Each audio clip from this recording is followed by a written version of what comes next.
El tema nosotros a esta hora lo charlábamos hace un ratito, lo mencionábamos recién, gran expectativa para ver qué va a pasar hoy con el dólar blue, mamita, cómo nos tiene el dólar. Vamos a charlar un ratito y saludar al contador Marcos Lucero, quien tiene la amabilidad de estar con nosotros. Marcos, ¿cómo va? Buen día.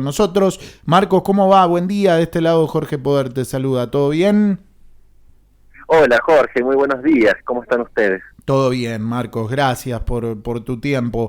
Bueno, acá un poco, viste, uno se preocupa, estamos todos desorientados, no sabemos qué pensar con respecto al dólar blue. ¿Por qué ha dado este salto y está donde está? Bueno, hoy se ha mantenido 4.18, que es Sí, a lo cual cerró ayer, sí. pero ayer estuvo preocupante porque llegó a tocar los 421 pesos por unidad. Uh-huh. El tema es que medio como que se esperaba esta suba, ¿no? Porque venía bastante estancado frente a una emisión monetaria y a una suba de los precios importantes, ¿no? Lo que más preocupó fue la inflación de marzo, que fue del 7,7, Sí, que fue la más alta desde abril del 2002, es decir, hace 20 años que no teníamos una inflación mensual de esta magnitud, qué ¿no? locura. Y entonces eso, digamos, si vos invertiste en pesos, o en plazos fijos, por ejemplo, o en dólares, eh, le perdiste contra la inflación si invertiste en dólares, porque Mm. lo que subieron los precios,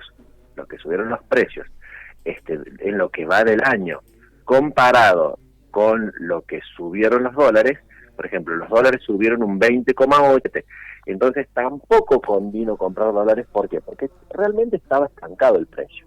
Claro. Entonces, además, que las magras reservas del Banco Central, se puso el dólar agro para tratar de recuperar un poco de reservas.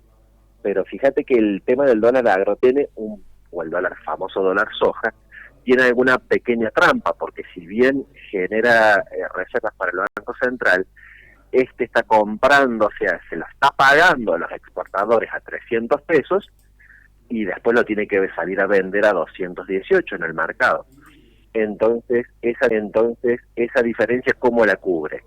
Y la cubre con emisión monetaria, o Claro. con emisión letras, por ejemplo, las LELIQ, las LEFER, y eso hace entonces una mayor inflación, ¿no? Genera una mayor inflación. Uh-huh. Entonces, al, al tener un dólar un poco estancado, que estuvo muy planchado durante bastante tiempo, como que ahora se está más o menos acomodando.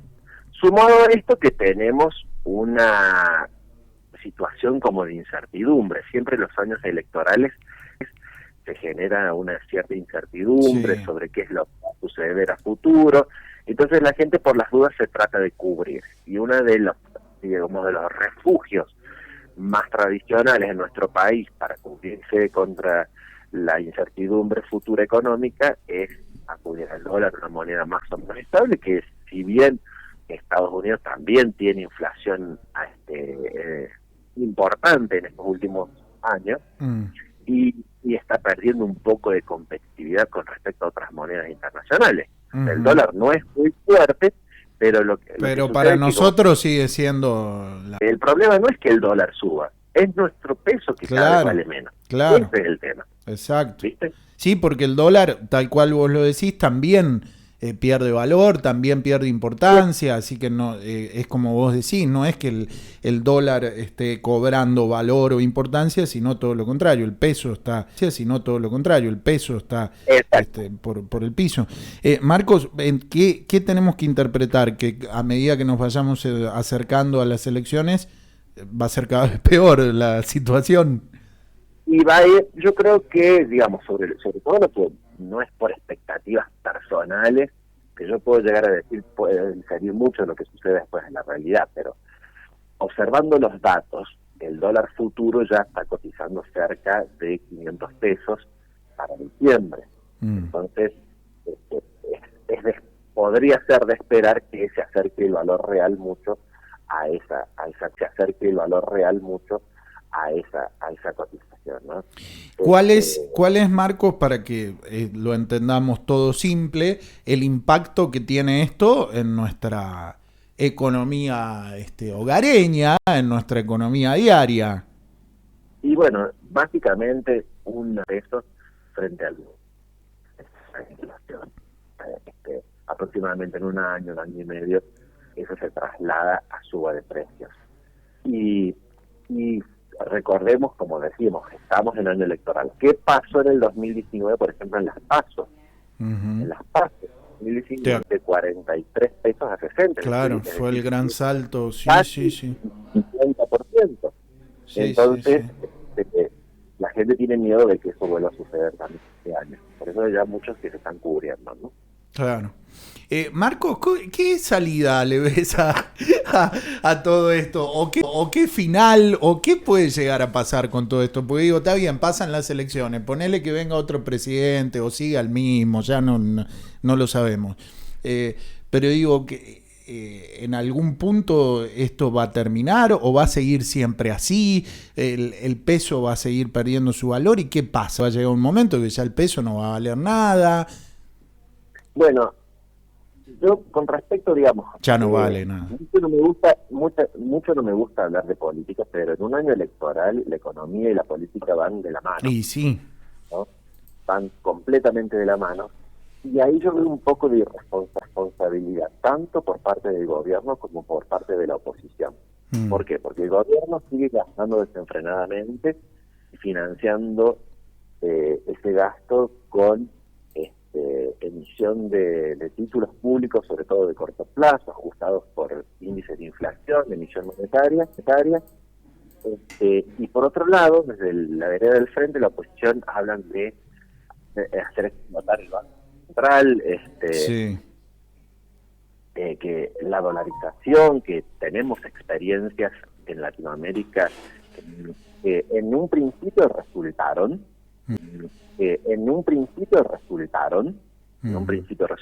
como por ejemplo en Ecuador, que subió fuertemente el salario real de los ecuatorianos.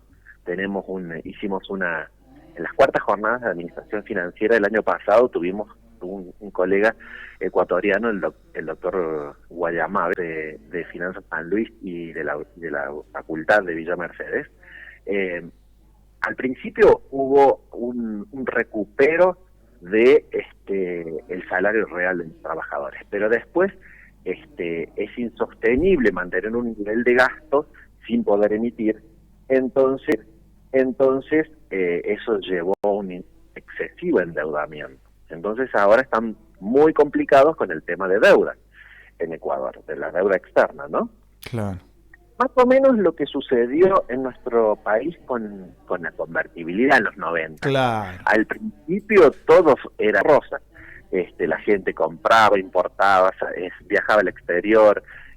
Nuestro sueldo valía mucho porque estábamos atados en el 1 a 1. Pero después eso se convirtió en un problema cuando empezó a subir los índices de desempleo, cuando empezaron a subir los índices de pobreza y cuando empezó a crecer la deuda en forma sostenida, ¿no? Entonces, me parece que estos programas de dolarización o de tipo de cambio fijo pueden llegar a ser una medida para el muy corto plazo, pero hay que salir rápidamente de ellos. Nosotros ya tuvimos la experiencia de que tardamos mucho en salir y tenemos consecuencias todavía bastante importantes, ¿no? ¿Qué hace aquel o aquella que tiene dólares? Que los mantenga, y los que tienen pesos, por ahí no sé si irse al dólar. O sea, cuando uno tiene un pequeño ahorro, lo mejor es diversificar. Entonces, ¿qué significa? No poner todos los huevos en la misma canasta, creo yo, ¿no? Entonces,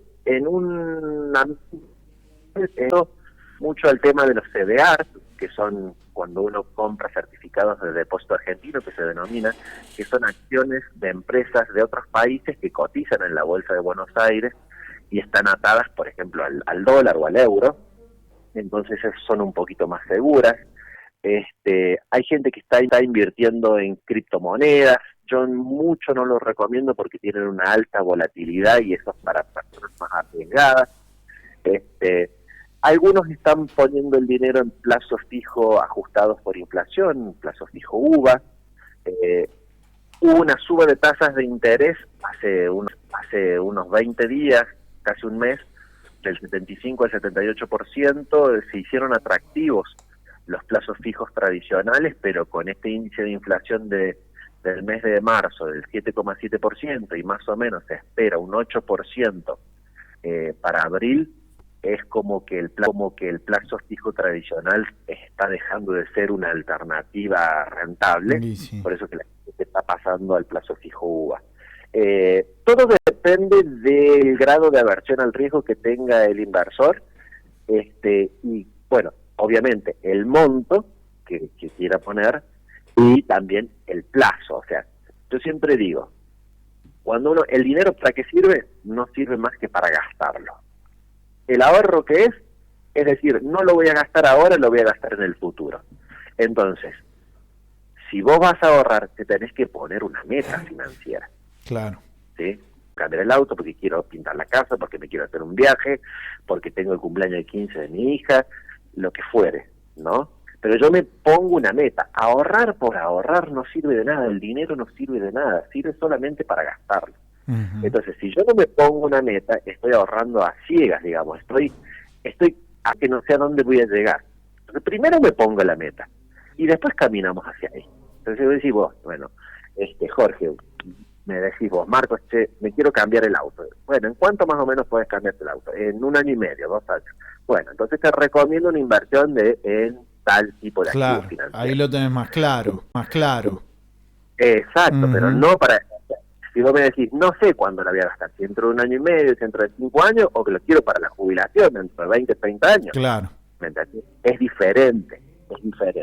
Entonces, como yo digo, ahorrar por ahorrar no sirve. Tenemos que ahorrar con una meta y en función de esa meta están los activos más adecuados para poder, digamos, llegar a esa meta. Porque hay muchas veces los activos de corto plazo tienen una buena rentabilidad en unos 6 meses, por ejemplo, pero después se caen.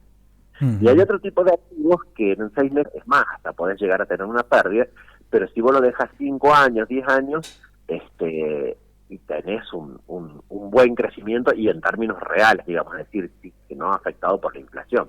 Claro. Por eso el plazo es fundamental, definir para cuándo vos querés el dinero, eso es fundamental. En estos momentos, como te digo, las alternativas de ahorro en pesos no son las más recomendables debido a la alta inflación que tenemos. Demasiado consejo gratis has dado, Marcos. El que quiera más que te llame y que pague, querido. Porque si claro, viejo, si no así no se puede. Marcos Lucero, contador, charlando con nosotros. Siempre muy interesante escucharte, Marcos. Te agradecemos. No, por favor. Es un gusto siempre charlar con ustedes. Y bueno, alguien que quiera un poco más de información, que nos siga por las redes sociales o por nuestra página Finanzas San Luis. ¿Sí? En las redes como @Finanzas San Luis y en nuestra página finanzasanluis.com.ar. Sí, señor. Un abrazo grande, Marcos, gracias. Un abrazo, que tengan muy lindo día. Igualmente. Adiós. El contador Marcos Lucero de Finanzas San Luis charlando con nosotros.